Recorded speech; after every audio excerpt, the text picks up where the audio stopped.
Welcome to Save the High Street Waltham Forest and our latest webinar, Trading Through the Right Type of Outlet for Your Business, Top Tips. I'm Michael Whedon and I head the High Street Advisory Board. I'm going to make a few introductory points before introducing today's panelists. If you have questions for us, attendees, you'll find, if you've not used Zoom before, there's a chat box in the middle at the bottom of the screen. And we'll see questions that you might want to put to the panelists later after we've run through a small list that I have. This is one of 20 webinars as part of a 10-week program designed to support high street businesses in Waltham Forest as they reopen, reimagine their roles for the post-COVID future, having recovered from the challenges they've had. All of these webinars are available as recordings after the event through our Waltham Forest landing page. Local businesses have been signing up over the past few weeks and completing a very detailed health check survey, identifying for us subjects which are most important right now for Waltham Forest businesses. And this webinar is one of the fruits of that particular process. Our Save the High Street, if you're not familiar with it, exists to save the high street one business and one good idea at a time. So if you go away today with just one new idea from a top tip, or you've been reminded of something that you were going to do but you never got around to, that will count as a success. Now, today we are looking at trading through the right type of outlet for your business. Waltham Forest is interesting. It's a very shop-rich borough. I was looking at the Valuation Office records for this. Whereas nationally, about just under 1 in 4 premises is a shop on the basis of that single special category code for the VOA. In Waltham Forest, it's just under 4 out of 10, nearly 3,000 shops out of 7,500 businesses. But they're all pretty small, on average, not all. The rateable values averaging just over 15,000, so just over that limit where they would actually normally, not that anyone's doing it at the moment, be paying business rates. Fresh figures confirm that though it's not immune to rising vacancy rates, it's still below national averages. There are many businesses and many properties here.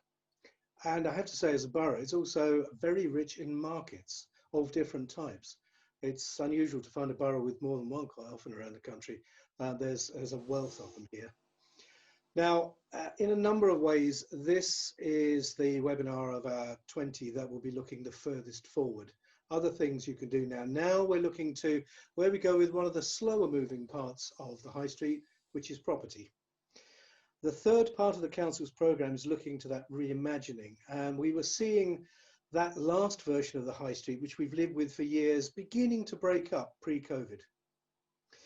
Most strongly, it was driven by the loss of multiple shops and restaurant chains, very often very heavily indebted. And this was also related to what was already then falling footfall. So despite a population rising between 1.3 and 1.5 million each year for more than a decade, we've seen footfall nationally falling. So that's clearly about habits in some way. We're also seeing the increasing reuse of empty larger premises, sometimes increasingly as things like food market halls, sometimes as multi-use, including office and residential. And we were seeing streets sprouting, street food stalls. These were often stalls that were building businesses on events and festivals. So we were seeing market traders also moving into vacant properties.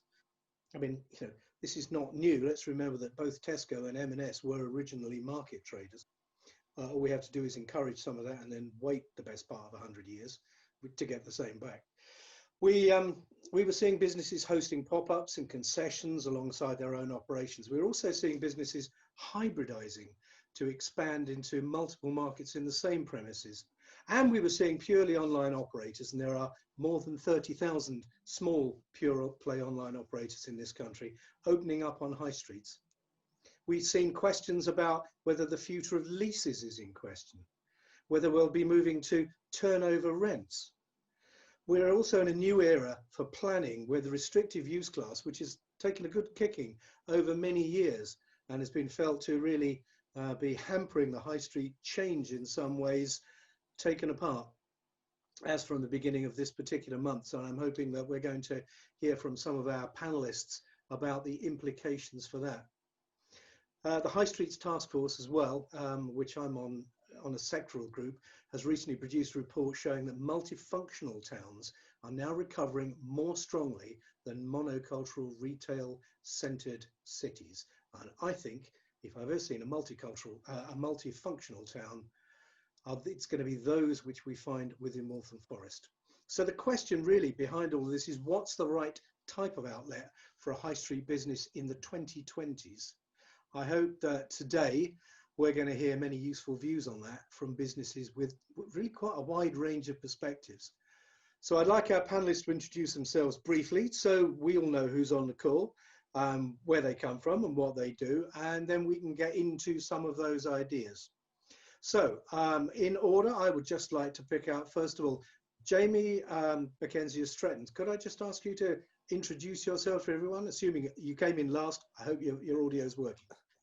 Yeah, firstly, I apologize for being on my phone, but I had complete technical difficulties with my laptop. So, so my name is Jamie Mackenzie. I work in the commercial agency team at Stretton's, and we're obviously a London-wide agency, but we have a very big presence in Waltham Forest.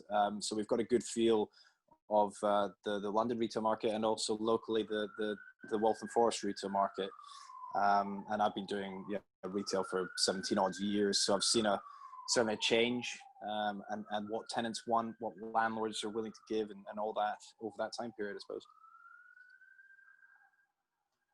Thank you. Could I bring in John Walker there, please, of Crate? Thank you, Michael. Hello, everyone. I'm John Walker, Chief Executive of Crate. Crate is a multi-operator sort of venue. Some might call it incubation space for startups and small businesses. We are in the Waltham Forest area at St James Street, so the bottom of the High Street. So not sort of technically on the High Street as such. We're a meanwhile installation on what was an old Waltham Forest car park. So part of our offer is providing workspace, event space, and a whole raft of business support that smaller, early stage growing businesses need. Perfect, thank you. Paul Clifford of Flourish. Caught me off guard then. I thought my screen's going in a different direction. Thanks very much. So my name's Paul Clifford. I am the founder of a company called Flourish that also works with small businesses in helping them access the right space in the right manner with a lot of support. Intelligently occupying space is what we call it. And before this, I was a retailer for about 10 years and in property management, managing shopping centres. So what I would think is a relatively all-rounded view of the picture, and use that to hopefully help these small businesses access space in a way that allows them to become long-term sustainable. Thank you very much. Scott from E4 Markets. Can I bring you in, please? Yeah, E4 Markets. We run street markets in Waltham Forest, especially two, which are mainly based in Chingford, which is obviously primarily East London.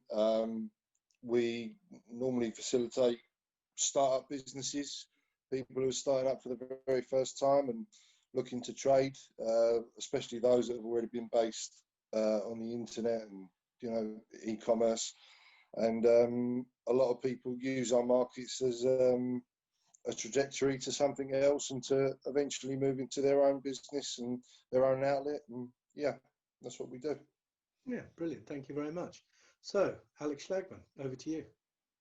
Thanks, Michael. So my name's Alex. I'm one of the founding partners of SaveTheHighStreet.org, and as an industry-wide movement, working alongside not just small businesses and local authorities and local champions, like a lot of people in Waltham Forest will be aware of, the real programme focus. There's a big focus of ours as well around how do we work alongside local authorities and small businesses with landlords locally to try and build the conditions for high street businesses of the future, market traders of the future, to not just succeed once they're there, but to set up in the first place. So we've been doing a lot of work with different stakeholders, some of whom will be on the call today, to make sure we have those conditions in place for small independent businesses to succeed on the high streets of the future. Thank you very much. I'm going to put this, I won't put all of the questions to everyone. Some are more relevant to some than others, but I'm going to put this question to everyone in turn, and I'll ask you to comment, because it seems to me we're at the position, one that we weren't at the end of last year. In this country, we went from zero e-commerce in about 1995 to about 20% by the end of 2019. To put that another way, we spent an entire generation getting to 20% at less than 1% market share growth per year. Yeah, obviously, it gains a lot of people's attention. So my question actually, given that we know that from ONS figures and from Barclaycard figures as well for expenditure, with somewhere between 30 and 40% of business currently online in retail, is there any kind of physical outlet that is the right type in the face of that? Now, I'm being obviously deliberately trying to draw you out with that, and I think I'm going to start by drawing out John Walker, if I may. That's what you call a hospital pass. Thanks, Michael. Well, the 20% e-commerce is only one sort of technology-related aspect of what is digital involvement in people's lives. So the UK's digital penetration relative to other countries has been probably over that period some of the most startling outside of places like South Korea in the world. So and mostly ahead of the US and miles ahead of most European countries. So the way in which people consume product and service from business has been about mixed delivery, and I think that's the message that I would give. So whereas the transaction itself may still be physical in some aspect, the relationship with brands and businesses and independent businesses has a part to play, which now and going forward is always going to be about multi-channel, and the physical has a part to play in that. So I think the transaction is only just one part of the prevalence of digital. And I think that spills into my main point here is the way in which customers interact with businesses is different and changing, in that the relationship and the sort of post-sales and the pre-sales, it isn't so much about a transaction, it's about a relationship. One of the things that I'll just sort of finish up with, because if it's a relationship, then the way in which you interact with the customer and the services that you provide goes beyond just a product. It can be a service, a support service that goes with it, co-creation of that service as part of it. So the relationship that businesses have with their custom and customers is about more than just a single transaction. It's about an ongoing relationship. And the point that I would add to that is probably the single biggest message, and Paul will, I'm sure, add to this, and I'll be interested to hear Paul's thoughts on this, is that we say to all of our businesses that we support with our training, it's far easier to sell to an existing customer than it is to a new customer. And if that's true, which we strongly believe it to be true, then the nature of the relationship is about a long-term relationship. And if you've got mixed channel interactions with that, then the e-commerce data of the 20% is only one small piece of what is an important overall customer relationship. Yeah, thank you, John. And it's particularly interesting, as I say, because the thing we always forget is the population has been booming for 10 years. It's one of the reasons we have a pressure on housing, is because there are simply more people. It's one of the things that explains, for example, why there are so many more barbers and hairdressers than there were. It's nothing to do with fashion. There are more heads. It's as simple as that. And actually, this is about bringing people in, really, isn't it, to a relationship with the business in a number of different ways. So you passed the baton on anyway to Paul, so I'll ask him to take that from you and continue. Thanks, John. I agree entirely with all of John's points, and certainly it's clearly far easier to look after existing customers than it is to find new ones. You either grow your business by getting your customers, or you increase your average transaction with your existing, and there's a manner of ways in which you can do that, and service is a key part of that. So in regards to online and relevance of businesses in the future, well, the two you brought up, hairdressing and barbering for prime example, you can't yet do online. Also, some of us could buy stuff online to deal with the fact that I've got a lack of hair, but certainly there are services and there are industries, and there's green grocers, and there's a number of things that still will have a place on the high street. And this fight between online and bricks and mortar, which you hear about quite a lot, about the 20%, 40%, which is increased to, which is going backwards as things open, is always a bit strange, because if you look at your business and you assume that 20% of retail is online and you're 100% bricks and mortar, well then theoretically you have a potential to increase your business by 20% by being omni-channel. So that's got to be the focus about how it is you become online and not purely bricks and mortar. I guess for me, and the thing that I'm doing with small business, it's all in and around service. And I think, John, you touched upon this. It's about driving the service levels. I think if you're going to differentiate between buying on Amazon, for prime example, and buying in your local store, you have to get service right. And businesses, service business, interestingly, most recently I've been working with, we've been looking really focusing on the way in which we look after the customer when they come into the business. The net result of that is their average transactions is trebled. So they're seeing that they're getting more treatments and that. And interestingly, they're seeing treatments shift from particular treatments like pedicures, which I'm sure we all get on this, to they're getting their nails done, are no longer a Saturday treatment. They're now a midday, weekday treatment, because the way in which we're working has shifted. So it's allowing these businesses to be smarter in the way that they then, the way in which they serve their customers. And lastly, even those businesses can be omnichannel. So, and by that I mean, is it with that particular business, for example, again, we have online booking now. So there's ways in which you can use the internet to drive customers to your store, old, new, and drive your average transaction. And that's what's seeing these smaller, more local business, these service-based businesses grow. Thank you very much. I'd like to bring Scott in there. I mean, we were chatting about this earlier. I think you've got quite some really helpful opinions on this. The screen is yours, Scott. Oh, you are muted. Yeah, I echo what people say. I mean, many storeholders that we have, they've all got their own online channels, they've all got their own social media ways of marketing themselves. And what they tend to do is they tend to use it to sell their products, arrange for people to collect their products using our market space. It's as I said to you earlier, Michael, I think it's important to remember that a market is just as much as an outlet than a fixed abode, bricks and mortar, like Paul said. It's a place for people to drive. It's a way for them to drive traffic to them. They use it as a way to meet people and basically to advertise themselves.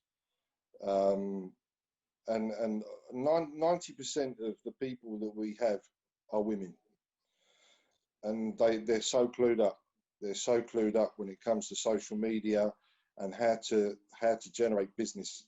And they use the market as a way to interact with their customers, but also as a point of collection. And that's why I think there's so many markets in Waltham Forest. There's so many, it's unbelievable.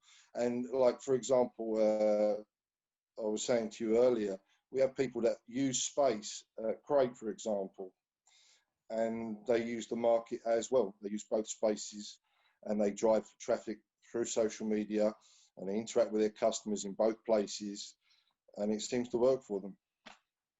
So you were saying that there's definitely a kind of, it's a kind of on-ramp as far as you're concerned. So it may start as a side hustle or something, part of somebody's life, yep, and actually become customer facing that way, literally customer facing.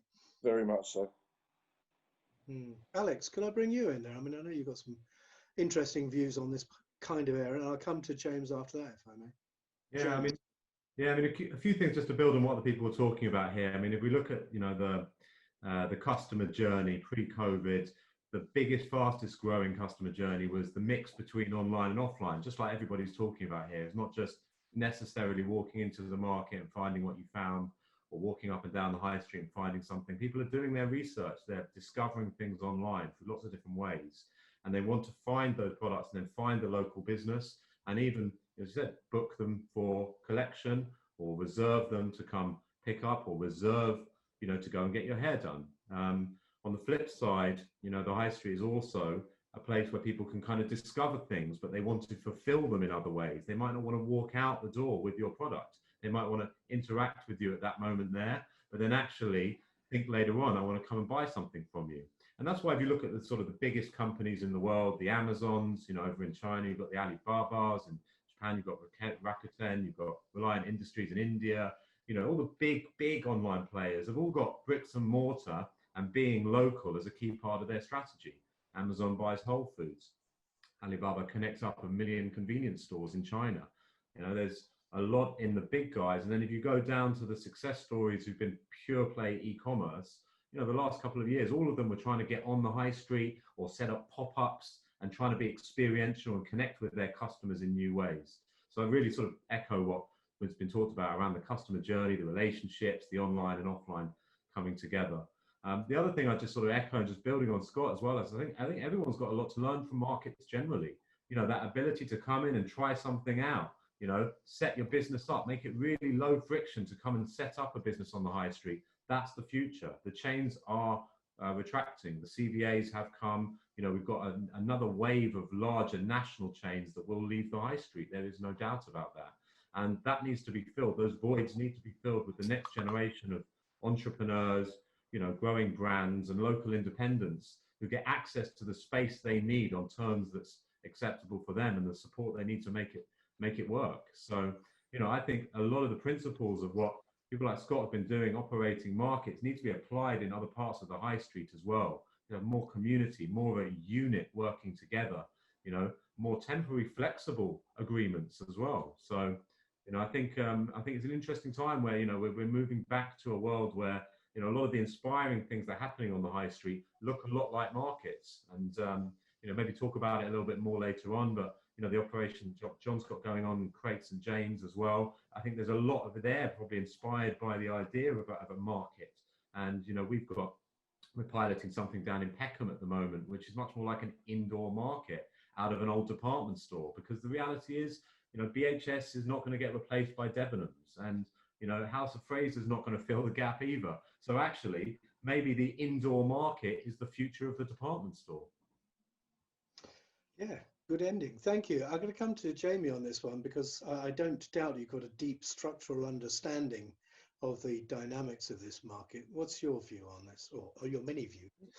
Yeah, well, I think certainly retail in terms of the size of shops and they are getting smaller. Retailers' requirements are they're wanting smaller shop sizes. So in terms of how the shops will look, I think they're going to be chopped up as was just alluded to, department stores being self-divided into market stalls. I think the one in Peckham I've seen, because I live in New Cross and I do a lot in Rye Lane, so I know the one he's referring to. Yeah, I think everyone's just touched on valid points. We as an agency, we still get calls from online companies that are looking for a street presence. So I don't think everyone's going to rush to go online and well, certainly not in the short term or medium term, and the high street will completely die. There's always going to be new businesses that come forward and thrive out of different opportunities. And as I suppose we'll go on to lead on to, the moment, as mentioned previously, the butchers, the hairdressers, the fruit and veg stores, these guys are thriving, and they're taking up a lot of take up at the moment of shops that previously clothing is down, because that is an industry that has very much suffered from online retailing. A lot of people can now just buy their clothes and they can just give it back and send it back. There's still tangible things like getting your hair done, fruit and veg stores, which there'll still be a good requirement of those. We take loads of calls from people like that, and there are also some online clothing retailers that have said, you know what, I'd like a shop presence, and whether it's a small shop, just to expand the brand locally. yeah, there's definitely still demand. So I think it works both ways. Online's having a big impact on the high street, but I think also the online industries know that the high street can help them expand their presences. Yeah, and it's interesting looking at mixed retailers as well. Actually, looking at ONS figures, half of everything that's sold in this country online until a few months ago, we have to take all the statistics, throw them up in the air at that point, but half of it was sold by businesses which had shops as well as online services. And that has been utterly consistent over the last 10 years. It was just beginning to gain an advantage for pure play when all this kicked off, and it has got a bit more. But one of the big examples there was Next, which is more or less at this point a 50-50 business before lockdown. They found that a lot of their traffic was being driven by returns for their own online sales, and their immediate response was to bring in Amazon collection points as well, to actually make the most of that. And actually, I thought the interesting things that Simon Waltham said in one of the annual reports, I think it was their last one for Next, was when challenged on, have you got too much space, said, no, we haven't got too much space. We've got too much space at the wrong price. And of course, ultimately, when you're looking at profitability of businesses, that's one of the things that you do need to take into account. I'm going to come to Paul here because there's something I want to go to, which is about when we look at malls, they have consistently had the highest rate of vacancy of any location type for the past 10 years. Certainly more than city centres, certainly more than large towns as well. They are viewed, in some cases, possibly because we're not up to date with it, as kind of one-trick ponies. Non-food retail, the area which is most under pressure. Where do you see malls going in all of this, Paul? I mean, they have a future. What is it? It's an interesting future in as much that it has to evolve. Shopping centres historically, in fairness, as with high streets, have taken an approach over perhaps the last 20 years, which was one of occupying space with things that met an investor's model and not necessarily the local demand. And we've seen that over at least 20 years, certainly since I've been in here that long. And certainly, if you go back to 2008, we talked about homogenised high streets, and that was a criticism of the high streets, including shopping centres. But you get the impression, where is it going to go? We're going to have to vary the mix within these shopping centres to truly reflect the local demand, which makes complete sense, doesn't it? But we haven't been doing it. We've been doing deals purely based on NOI. That's been the objective. So we've got to start to realise this is the old way of doing stuff has to shift, and we have to do things slightly different. We have to put in things people want to buy or places they want to buy from. And maybe that's why there's been a reflection of sliding footfall over the last 20 years. Have we been giving the people what they want? So the mix of those will vary town to town. We have to do the work. We're seeing within, let's say if we take Southampton, where we deal with 2 shopping centres, the demand and needs within those 2 shopping centres differ. And they're 15, 20 minutes apart, so that you can't have a one-size-fits-all approach to it. And perhaps we need to see access to these smaller businesses that we're making reference to, these ones that are perhaps starting within the marketplace, on a market which I would agree is a fantastic place to start and test the water. But then they want to aspire to take a shot. And we've made the ability for them to access that space in the past quite difficult. And so the current situation is such that it is in a difficult space, but the opportunity exists for these smaller businesses now to access space. We work with lots of small businesses who now want to come into shopping centres because they still have sizable footfalls. Even currently, you're still looking centres of 50, 60, 70, 80,000 people a week. This isn't insignificant numbers of people to shop to. We've just got to get the balance of the price of the space in line with the operator and making sure that there's a win-win scenario. There just has to be a greater joined up approach between the landlord, the local authority and the business, and it all has to make sense. And that perhaps hasn't been the balance in the past. So I think it does have a future. I think the mix of things within those spaces will differ entirely. I think some of the points about larger spaces becoming smaller spaces, although we saw this 10 or so years ago when you saw a run of independents taking space during the better times. So we're kind of going back to that now, but smaller spaces, what we're seeing is demand with these smaller operators that want to do everything from fruit and veg and non-packaged product through to hairdressers and beauty salons and a bunch of other stuff. So We've just got to kind of create the space. But not only that, working with people like the agents themselves is making that ability for these smaller businesses to occupy the space and it not be a difficult process of quoting RVs and PAX rent and things that these guys don't understand. And that's where we get involved and we help make that journey a bit easier and a bit softer. But it's going to change. But I think it's an exciting period. I think it's never been cheaper. Never been a better time to occupy space anywhere for a small business, and be bold in your negotiation. It's a buyer's market, and there's space out there. So be bold, go forward, and put your proposition forward. I'm going to come back quite quickly to Jamie on this, if that's all right, because the other thing I'm aware of, particularly now I've seen abroad, is we're spanner in the works time again, which is people were talking about in detail, even just a few months ago, office space, co-working space as the use of what's in malls, or what we would generally call them shopping centres. And it's certainly been something which has happened in America. The thing is, if we're all working at home, what's happening to that market? That multifunctional use, and we can come back to John to talk about multifunctional use in a minute as well, not particularly that bit necessarily, but how do you see that developing, Jamie? I mean, is that still is it a busted flush, or are we still going that way?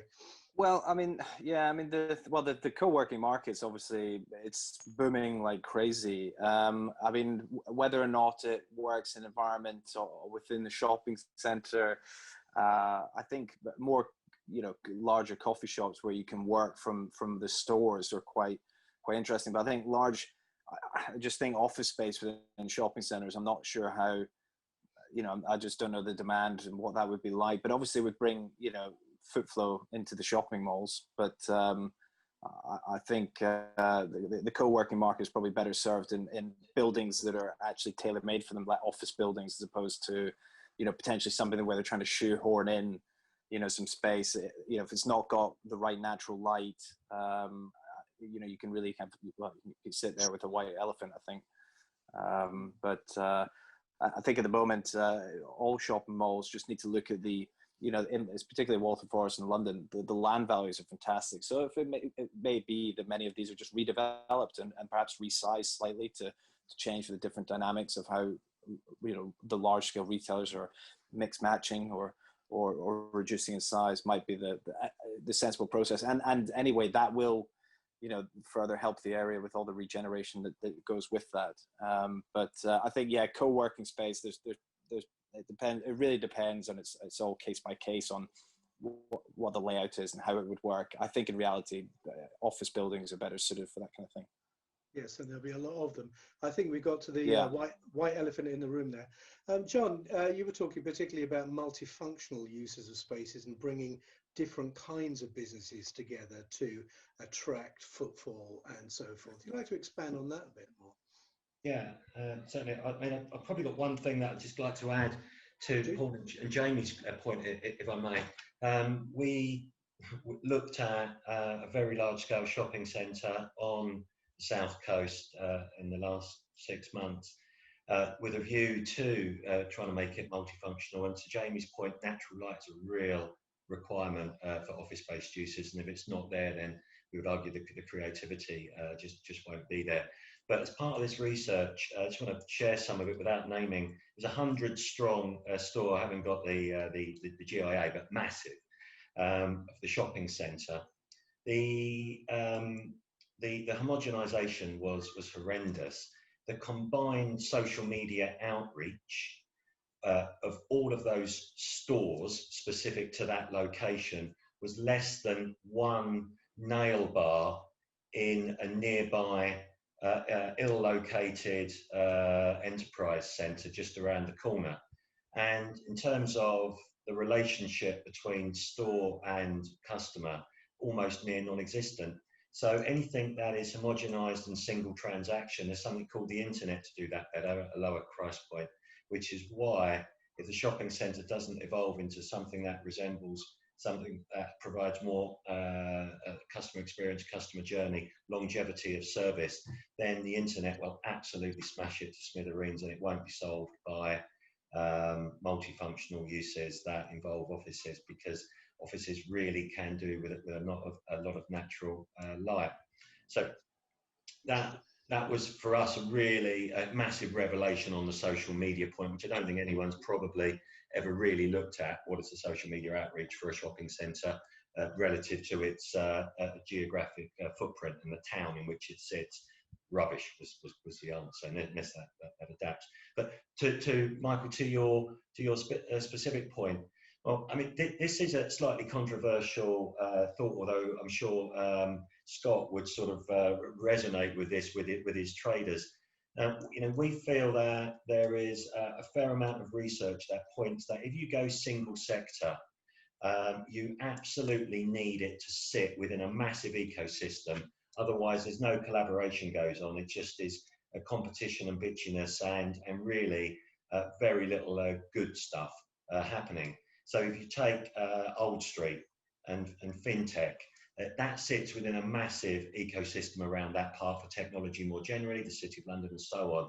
So there is a really good case study of single sector growing. So single sector startups would be the worst of the worst. You do not put all one sector together, and particularly if they're all at the same life stage, because nobody knows what the next stage looks like, and also they don't collaborate, they compete for the scarcity of custom.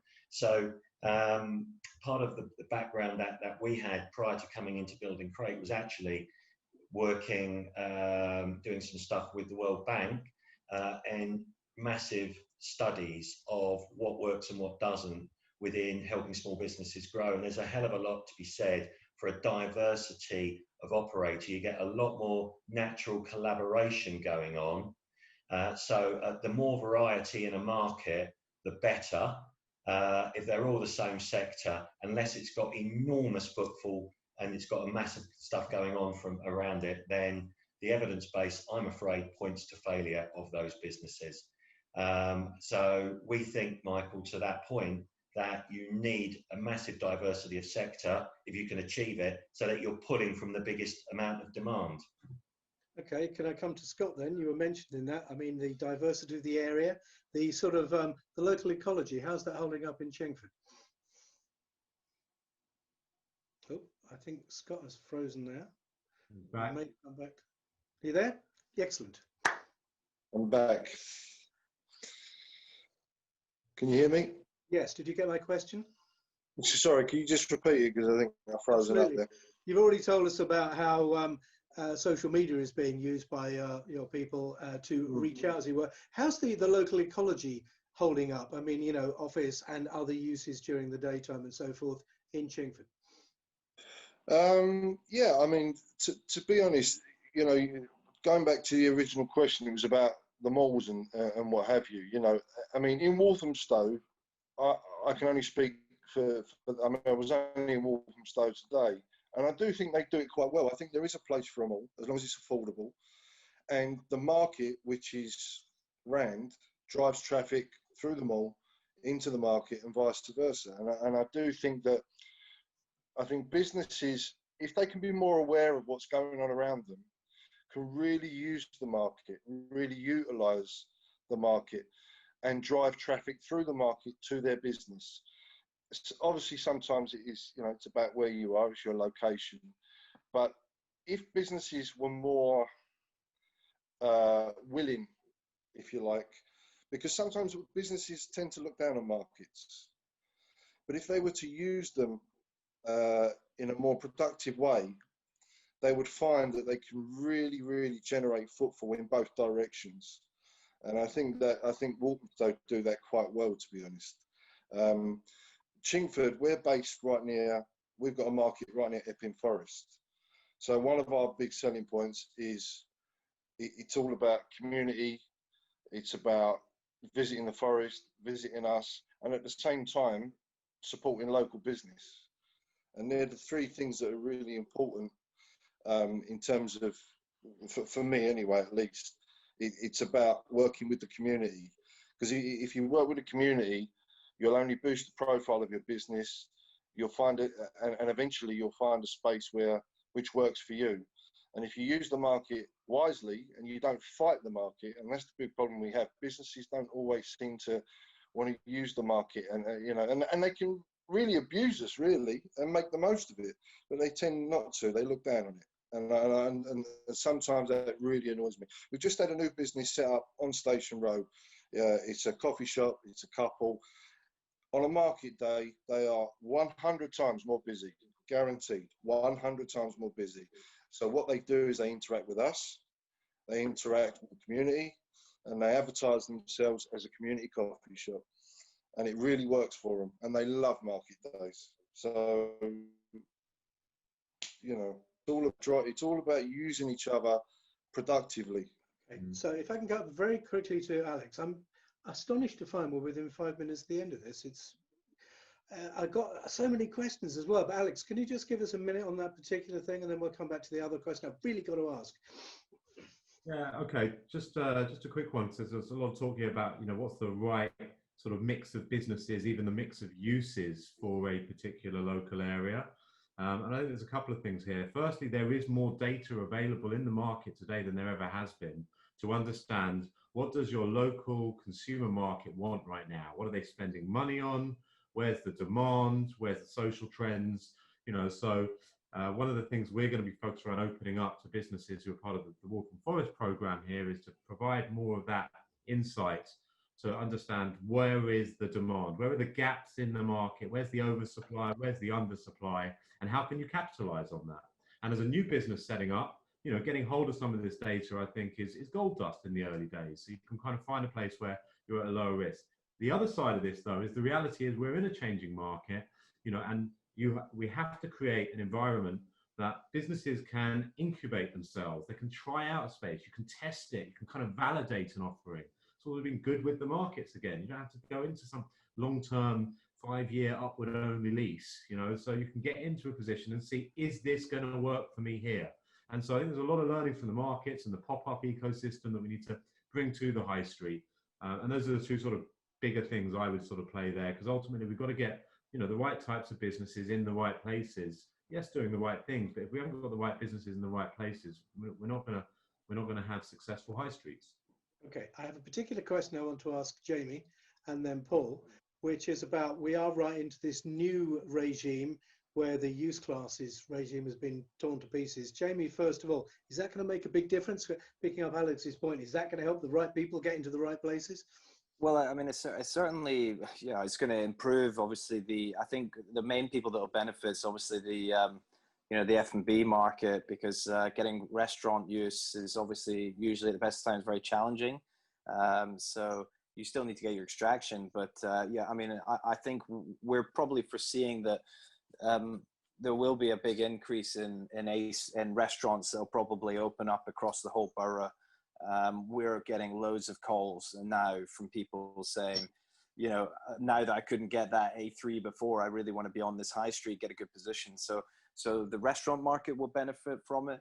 And I think, you know, that in reality, that there's got to be, it has to be careful it doesn't get saturated. But I think that's part of our jobs as agents, representing our landlords, to make sure that, look, we're not just doing 10 restaurants all beside each other and 3 of them go bust and then we have to relet the thing in a year's time. So I think that's a benefit. I think as long as it's sensibly monitored, and I think landlords are not silly. They're going to be very practical. That good estate management means having a nice blend of different users.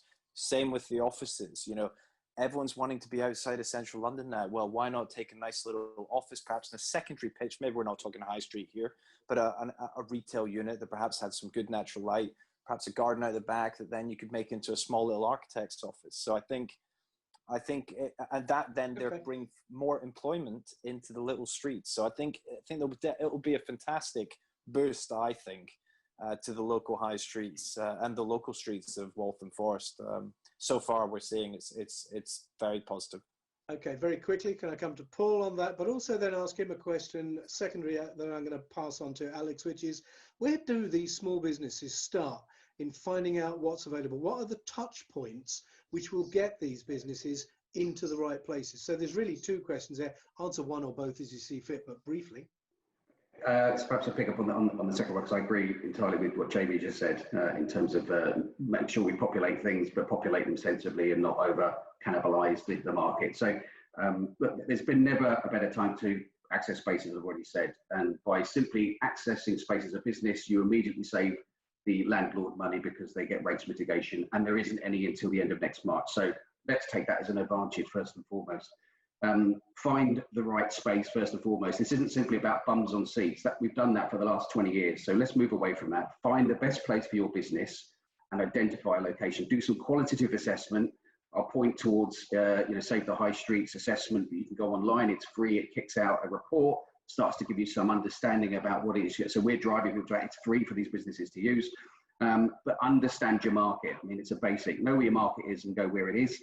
Then confidently and negotiate your position. You're in the buyer's market, go in there and find the space that you want, and don't overreach and don't overspend. And also do a deal that gives you a degree of break, some breaks within the deal itself, so you're not overstretched. And that's even if you're a market trader. I would agree that market traders I've worked with market traders for 20 years in some way, shape or form, and migrated them to shopping centres. But it's not as simple as picking them up and putting them in. They need some support and help and guidance. And that's what our job is. Us collectively, our job is to ensure that we give them the best way of approaching that. Use an agent that you trust. Knock on the door, speak to people like Jamie and others. And if you like them and they feel that your interests are aligned and they're not simply quoting tax rent at you, have a chat with them and find the right location. But negotiate and do some projections and do the deal based on what you think the business will do, and don't overstretch. But there are loads of agencies, myself, a bunch of others out there that are here to support. Okay, thank you. I've run over time, which is something I never do, and I have to go and beat myself up for this afterwards. Alex, could I have a final concise thought from you before I bring this to an overdue end, please? Yeah, I mean, I'm going to build a little bit on what Paul said, which is this is probably the best time in terms of setting up on the high street from the business's point of view. You've never been in a stronger position to negotiate an agreement to get space and have support to make sure that you have the chance of succeeding. The reality is, everybody's in this together, and we know that more than ever. And even the structures are changing.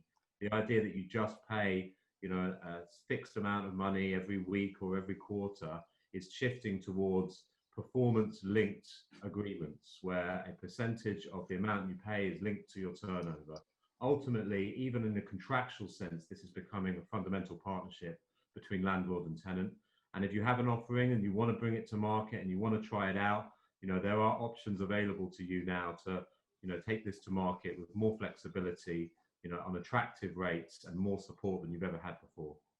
Thank you very much. Could I just make one point just at the end, and this is for small businesses, which is essential, I think, is check out the Royal Institute of Chartered Surveyors website, because they've got the code for leasing business premises, which will really help give you an understanding of, what kind of questions you should be asking an agent, because an agent, obviously, they'll help, but of course, the landlord is their client. And I think if you have a good understanding of, as the guys are saying, if I've got someone negotiating with me and they're talking about putting in photographic schedule of addition, et cetera, it can really make a big difference financially to a new business. So I would always refer to the Code of Leasing Business Premises. Look at the RICS website. There's plenty of information on there which can help by service charges and all these different things that you really, you can be hit with and stung with as a tenant if you don't know what you're doing. So that's definitely worth looking at. Okay, thank you very much.